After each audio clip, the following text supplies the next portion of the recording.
Hello everyone, welcome back to the channel. In today's video, we are going to show you how to share your KakaoTalk message with your friends or even outside of the app. If you want to forward or share a funny message, image or link, keep watching. It's super simple.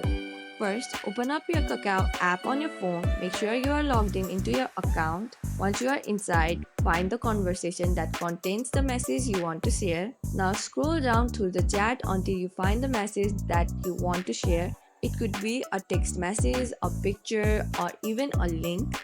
Once you have found the message, tap and hold on it. From the menu, select the forward option. This will give you different ways to forward the message to others. You can share this message directly to another KakaoTalk contact or group. Just tap on the person or group you want to share it with.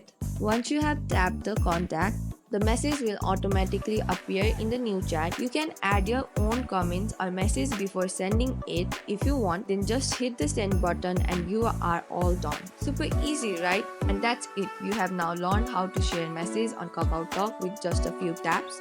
If you found this video helpful, don't forget to like, subscribe, and press the bell icon for more updates. Thanks for watching, and I'll see you in the next video.